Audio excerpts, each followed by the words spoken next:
할렐루야. 네, 오늘도 좋은 날입니다. 우리 기도를 통해서 좋은 일이 일어납니다.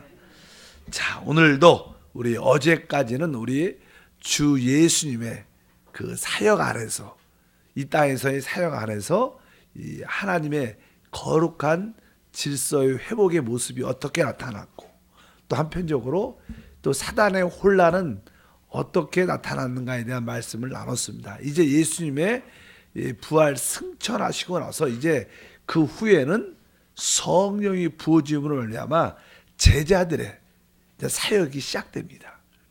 이 사도들, 제자들의 사역에 하나님의 거룩한 질서는 어떻게 나타났는가? 여기 다시 한번 말씀을 나누겠습니다. 하나님께서는 이 땅에 특별히 우리 개인적으로 또 가정적으로 교회적으로 하나님의 거룩한 질서를 회복하기를 원하십니다.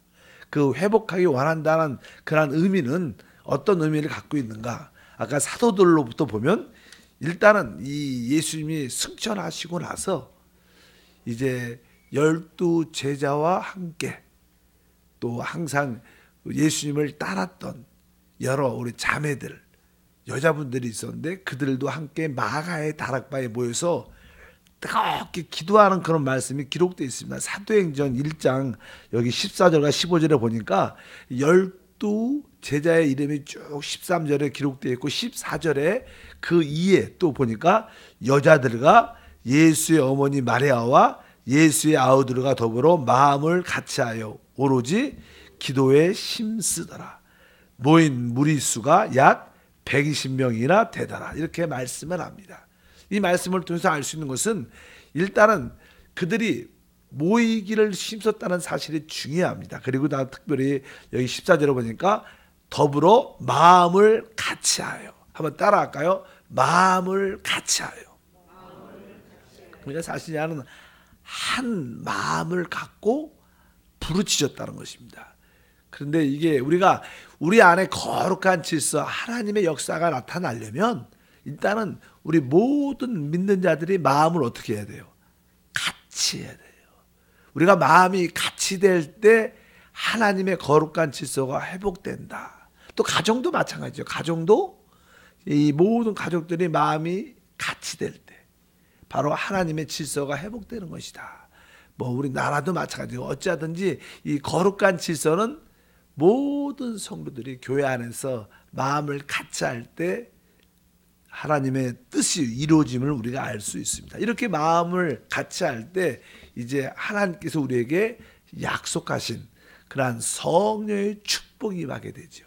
원래 주님께서는 너희가 이제 예루살렘을 떠나지 말고 아버지께서 약속하신 것을 기다리라고 말씀했습니다. 그래서 그 말씀에 순종해서 마음을 같이하여 120명 이상이 10일 동안 간절히 기도하니까 하나님의 그 질서가 나타난다. 그래서 2장 14절에 2장 1절에서 4절 말씀을 한번 읽어보면 오순절 날이 이미 이름에 그들이 다 같이 한 곳에 모였더니 호련히 하늘로부터 급하고 강한 바람 같은 소리가 있어 그들이 앉은 온 집에 가득하며 마치 불의 혀처럼 갈라지는 것들이 그들에게 보여 각 사람 위에 하나씩 임하여 있더니 그들이 다 성령의 충만함을 받고 성령이 말하게 하심을 따라 다른 언어들로 말하기를 시작하느니라.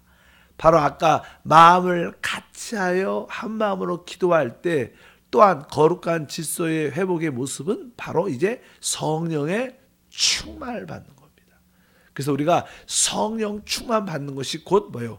하나님의 신성하고 거룩한 질서의 회복인 것을 우리가 분명히 알아야 될 줄 믿습니다. 이 성령은 바로 그리스도의 자신이라고 말씀드릴 수 있습니다. 우리가 그리스도로 충만하게 채워지는 것이다. 여러분 오늘 기도하실 때 이 하나님의 거룩한 질서가 여러분 위에 임하기를 바랍니다. 또 여러분 안에 넘쳐나기를 바랍니다. 곧 그것이 성령의 충만함. 또한 성령을 따라 말하기를 시작한 것입니다. 여기 뭐 성령을 따라 다른 언어들로 말하기를 시작. 다른 언어는 뭐 방언을 의미하지만 또 한편적으로 우리가 하나님의 뜻을 말해낼 때 하나님의 말을 하나님의 원하심을 말해낼 때 그것도 새로운 다른 언어 하나님의 방언인 줄 믿습니다. 내가 원하는 뜻만 말하는 게 아니라 하나님의 말하심, 하나님의 뜻을 말하는 것도 성령의 충만의 결과인 걸 믿습니다. 바로 이럴 때 이제 베드로가 일어나서 밖으로 나가 복음을 강력하게 전합니다. 그러면서 베드로의 전한 메시지는 바로 너희가 십자가에 못 박힌 예수를 하나님이 살리사 주와 그리스도가 되게 하셨다. 많은 유대인들의 말씀을 전하니까 이 베드로의 말씀에 성령의 역사가 있으니까 많은 자들의 심령에 양심이 찔리게 되죠. 양심의 가책을 받고 그러면 우리가 어떻게 해야 되는가? 그러니까 너희가 회개하고 하면 하나님께서 성령을 부어 주실 것이다. 그리고 그들이 회개하니까 바로 하나님의 큰 역사가 나타나서 성경에 보니까 그날 어떠한 사건이냐면 2장 41절에 보니까 그 말을 받은 사람들은 침례를 받음에 이날의 신도의 수가 3,000이나 더하더라. 그래서 베드로의 첫 번째 메시지를 통해서 유대인들 중에 많이 회개하고 3,000명이랑 구원받고 3,000명 이상 된 사람들이 교회 안으로 들어오는 놀란 역사가 함께 하지요. 그리고 나서 계속 복음이 전파됩니다.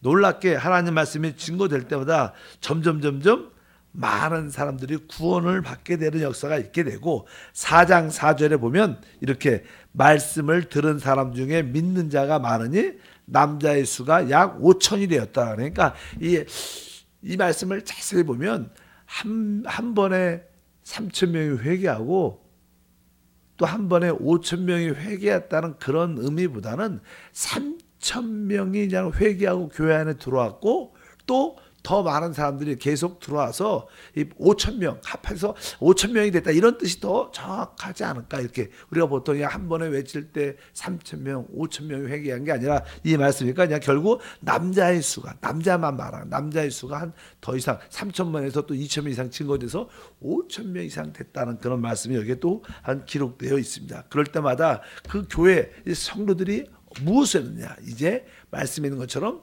모이기에 힘쓰고 사도들의 가르침, 뒤에 보니까 저는 2장 42절과 47절 말씀 읽어보니까 그들이 사도들의 가르침을 받아 서로 교제하고 떡을 떼며 오로지 기도하기를 힘쓰니라. 이런 예를 들어서 이 사도들의 가르침, 이제 우리 안에 거룩한 질서가 회복되려면 이제 교회 생활 안에 들어와서 이제 사도들의 가르침을 받아 서로 교제해야 된다. 뭐 사도들의 가르침이 무엇일까? 사도들의 가르침이라는 것은 구약을 말하는 게 아니라 바로 예수 그리스도의 사역을 말합니다. 예수님께서 이 땅에 성육신 하셨고 그분이 이 땅에서 사역을 공생하셨습니까? 공생의 모든 사역과 예수님의 죽으심과 부활하신가 승천하신가 다시 오심에 대한 예수에 대한 그 핵심적인 내용이 사도의 가르침입니다. 그것을 보통 우리는 신약이라 그러죠. 신약은 뭐예요? 예수님의 태어나심부터 시작해서 다시 오심에 대한 말씀. 그러니까 우리의 이 시대의 참된 복음의 내용은 율법, 구약을 배우는 게 아니라 우리는 신약, 바로 예수님의 모든 사역에 대해서 그분의 인격에 대해서 배우는 것이 참된 믿음입니다. 그래서 우리 참된 복음의 힘이 무엇인가? 바로 예수 그리스도라는 거예요. 그분의 모든 사역을 또한 이루실 뿐만 아니라 지금 우리 가운데 살아서 역사하시는 사도들은 계속 누굴? 예수님에 대한 말씀을 가르쳤어요. 예수님이 이 땅에서 하신 일, 그분의 죽으심, 부활, 승천하심, 다시 오심에 대한 우리는 그런 말씀을 가지고 서로 어떻게 교제를 해야 될 것이다. 그리고 떡을 떼고 기도하는데 힘썼다. 이렇게 43절 읽어보면 사람마다 두려워하는데 사도들로 말미암아 기사와 표적이 많이 나타나니 믿는 사람들이 다 함께 있어 모든 물건을 서로 통용하고 또 재산과 소유를 팔아 각 사람의 필요를 따라 나누어 주며 날마다 마음을 같이하여 성전에 모이기를 힘쓰고 집에서 떡을 떼며 기쁨과 순전한 마음으로 음식을 먹고 하나님을 찬미하며 또 온 백성에게 칭송을 받으니 주께서 구원받는 사람들을 날마다 더하게 하시니라. 그러면서 이렇게 합당한 교회 생활이 어떠한 모습을 갖는 것인가를 보여주면서 그럴 때마다 하나님께서 구원받은 사람을 더해주시는 놀라운 축복과 은혜가 함께할 줄 믿습니다.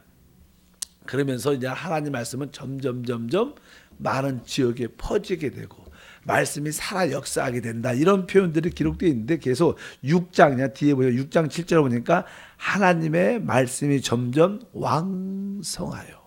여러분 심령 안에도 하나님 말씀이 점점 왕성해져야 돼요. 교회 안에도 하나님 말씀이 점점 어떻게 돼요? 왕성해져야 되고 또 예루살렘에 있는 제자의 수가 더 심히 많아지고 허다한 제사장의 무리도 이 도에 하나님 말씀에 복종을 하더라. 이런 것들이 하나님의 거룩한 질서들이 회복되는 모습들이다. 이것을 우리가 기억해야 될 줄 믿습니다. 한편적으로 이제 이 거룩한 질서가 회복된다는 또 하나의 의미는 이제 이 복음이 확산이 돼야 되는 거예요.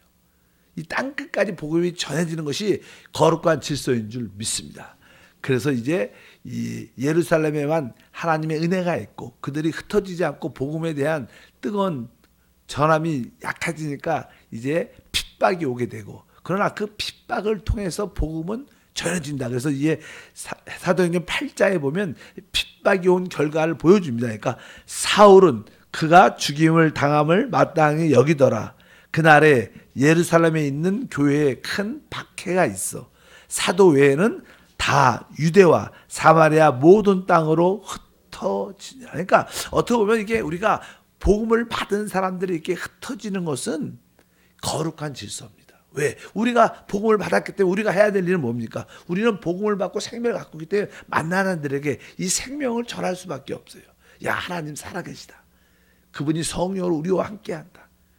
바로 이렇게 우리가 복음을 말해낼 수밖에 없는, 흩어진다는 것은 어떻게 보면 나쁜 것이 아니라 여기서 말하는 의미는 바로 복음이 확산되는 표현. 뒤에 보니까 그 흩어진 사람들이 두루다니며 뭐래요? 복음의 말씀을 전한다. 그러니까 우리가 복음을 전하기 위해서 이렇게 흩어지는 것은 하나님의 거룩한 질서, 뜻을 이루는 길이 되는 줄 믿습니다. 그리고 나서 이제 이 초대교회에 좀 어떻게 보면 하나님의 강력한 역사 중에 하나가 뭐냐면 다른 것이 아니라 이 교회가 아주 강해지는 그런 모습을 갖고 있습니다. 그래서 점점점 뒤에 쭉 보면 어떤 말씀이 기록되어 있냐면 이제 베드로를 통해서 하나님의 말씀이 확장이 됩니다. 확장. 그리고 나서 뒤에 사도행전에 보면 사도 바울이 그것을 이어서 이 모든 이 온 아시아와 유럽까지 복음을 전파하면서 하나님의 교회를 강력하게 세워나가는 역사가 함께할 줄 믿습니다. 그러면서 이제 교회들이 단단해지고 더 주님의 제자들이 많이 세워지는 놀라운 질서들의 회복의 관점의 모습이 있어요. 그런데 이제 우리가 말한 것은 이제 이렇게 하나님의 거룩한 질서가 회복되는 가정 가운데 항상 그 교회 안에도 뭐가 있다는 거예요? 사단의 혼란이 또 역사한다는 거예요. 그런데 우리가 알아야 될 것은 우리가 볼 때는 사단의 혼란이 우리에게 걱정과 두려움을 갖고 오는 것처럼 보입니다. 실제로 혼란이니까, 혼돈이니까. 그런데 하나님은 결국 그 혼란을 통해서 더 우리를 강성하게, 안정되게, 더 뜨겁게 만들어내십니다. 그것이 하나님의 역사입니다. 종종 우리에게 핍박과 반대가 와도 결국 그것은 우리를 더 강하게, 더 이기는 자로 만들어내는 그런 역사가 있다. 그래서 우리는 종종 다가오는 고난과 환난을 두려워하지 말고 영광에 참여하는 길이 된 것을 믿고 더욱 달려가는 믿음의 모습을 가져야겠다. 그럼 두 번째로 이제 나는 그 사도들의 그 사역 안에 이 사단의 혼란은 어떻게 비춰지는가? 그냥 거기 사단의 혼란이 이 교회가 성장하는 가운데 많이 기록되어 있습니다. 그 첫 번째 내용이 뭐냐면 이제 교회 안에 하나님의 큰 부흥의 역사가 나타나고 많은 사람들이 자기의 재산을 하나님께 드리면서 교회 확장과 서로 그것을 나누면서 하나님의 뜻을 이루어가고 있는데 교회 안에 이제 아나니아와 삽비라는 사람이 어떠한 교회 안에 높아지려는 남들한테만 인정받으려는 가시하려는 그런 신앙을 가지고 어떤 땅을 팔아 교회에 많은 사람들이 재물을 제사를 이렇게 헌금을 하고 복음을 위해서 내니까 나도 참여해봐야겠다. 그리고 땅을 팔았는데 막상 이렇게 팔고 나니까 다 드리고 싶은 마음이 없는 약속은 하나한테 했는데 그래서 어느 정도는 감춰놓고 자기도 하나님께 드린다는 모습으로 베드로에게 사도에게 가지고 왔는데 이 베드로가 성령이 충만하고 성령의 가르침을 따라 속인 것을 알게 됩니다. 그래서 나는 특별히 거기에 사도행전 5장에 보면 이거 검은 모습이죠. 검은 모습, 흔적이 나타나는데 그 중에 하나가 교회 안에 어떤 야심과 교회 안에서 머리가 들려는, 인정받으려는 그런 어떤 외식적인 그런 신앙에 대해서 말하죠. 그래서 3절에 보니까 베드로가 이르되 아나니아야 어찌하여 사단이 내 마음에 가득하여 내가 성령을 속이고 땅값 얼마를 감추었느냐 이렇게 말씀을 합니다. 왜? 내 마음이 가득하여, 사단이 가득하여 성령을 속인다는 거. 우리가 성령을 속인다는 모습을 나는 처음에 이렇게 말씀을 하면서 교회 안에 그 어떠한 좀 혼돈된 모습을 성경은 기록하고 있습니다. 결국 그 아나니아가 죽게 되고 결국 그 부인도 들어와서 이렇게 남편이 죽은지를 모르고 이렇게 거짓을 말하다가 결국 그 안에 아나니아 삽비라 부부가 죽는 초대교회 그런 큰 사건이 기록이 됩니다. 하나의 하나님의 경고의 모습을 보여주는 거죠. 이것도 하나의 이 사단의 혼돈의 역사다. 그래서 뒤에 보면 나는 9절에 베드로가 이르되 너희가 어찌 함께 깨하여 주의 영을 시험하려 하느냐. 보라 내 남편을 장사하고 오는 사람들의 발이 문 앞에 이르렀으니 또 너를 메어 내가리라 하니 곧 그가 베드로 발 앞에 엎드려 혼이 떠나는지라. 젊은 사람들이 들어와 죽는 것을 보고 메어다가 그의 남편 곁에 장사하니 온 교회와 이 일을 듣는 사람들이 다 크게 두려워하니라. 이것도 사실 사단의 어떠한 혼돈, 혼란의 모습이 사람들의 마음속에 들어와서 하나님을 속이고 또 외식적인 신앙, 남들한테 잘 보이려는 참된 신앙이 그런 모습이 좋지 않다는 것을 우리에게 하나 보여주는 그런 모습이 기록되어 있습니다. 이런 가운데 이제 복음이 계속 확산이 됩니다. 복음이 아주 강력하게 증거될 때 자꾸만 이게 유대인 신자들이 가르치는 자들이 이제 할례를 받아야 된다. 그러면서 자꾸만 할례 이야기를 합니다. 그러니까 할례 받지 않은 사람들을 막 핍박하는 그런 모습을 강력하게 해요. 특별히 이방인들을 우리 구원받으면 우리 이방인에 복음 전하는데 베드로 같은 경우에는 이방인들을 이렇게 만납니다. 그런 일에 대해서 되게 핍박을 할례 받은 사람들이 이야기하는 이런 검은 흔적들, 사단의 혼란들이 나타나는데 사도행전 11장에 보면 그런 모습이 있어요. 베드로가 예루살렘에 올라갔을 때 할례자들이 비난하여 이르되 내가 무할라의 집에 들어가 함께 먹었다니까 할례 받지 않은 이방인들에게 복음을 전하고 그들과 교제했다는 사실에 대해서 많은 핍박을 베드로를 핍박하는 그런 모습을 보면서 그것도 교회 안에 하나의 혼란을 의미합니다. 우리가 참된 복음을 가져야 되는데 이러한 교회 안에 어두운 모습들이 많이 있다는 것을 알고 있습니다. 그러다 보니까 나중에 이 베드로가 이런 할례를 강조하는 자들한테 책망을 잠깐만 받으니까 베드로도 이렇게 움츠거리고 잠깐만 눈치를 보게 되는 거예요. 복음에 대해서 타협을 하지 말아야 되는데 베드로조차도 타협합니다. 그러니까 뒤에 보니까 베드로가 아주 사도 중에 사도인데 그가 조금 이렇게 복음에 대해서 또 율법에 대해서 타협하는 모습을 가지니까 그 옆에 있던 바나바도 같이 외식하는 그런 신앙을 갖게 됐대. 그래서 2장 갈라디아서 2장에 아주 리얼하게 써 있는데 11절과 14절 읽어보니까 게바가 안디옥에 이르렀을 때 책망받을 일이 있기로 내가 그를 대면하여 책망하였노라. 야고보에게 온 어떤 이들이 이르기 전에 게바가 이방인과 함께 먹다가 그들이 오매 그가 할례자들을 두려워하여 떠나 물러가매 남은 유대인들도 그와 같이 외식함으로 바나바도 그들의 외식에 유혹되었느니라. 그러므로 나는 그들이 복음의 진리를 따라 바르게 행하지 아니함을 보고 모든 자 앞에서 게바에게 이르되 내가 유대인으로서 이방인을 따르고 유대인답게 살지 아니하면서 어찌하여 억지로 이방인을 유대인답게 살게 하려느냐 하였노라. 이렇게 말씀하면서 특별히 이 베드로의 외식적인 남들한테 보여주려는 그런 신앙, 또 이렇게 할례자를 두려워해서 내가 무할례자 할례 받지 않은 이방인들과 교제하지 않는 것처럼 보이는 거짓 신앙의 모습을 보이면서 그것이 바로 사단의 혼란의 모습들이다. 그러면서 베드로뿐만 아니라 바나바도 베드로와 같이 옆에 있던 사람들 다 외식하는 그런 신앙을 가지니까 바로 이 바울이 강하게 언급을 하죠. 이런 것도 하나의 뭐예요? 사단의 혼란이 들어오는 거예요. 그러니까 우리가 복음의 진리에 순종해야 돼요. 우리는 오직 주 예수 그리스도를 붙잡아야 돼요.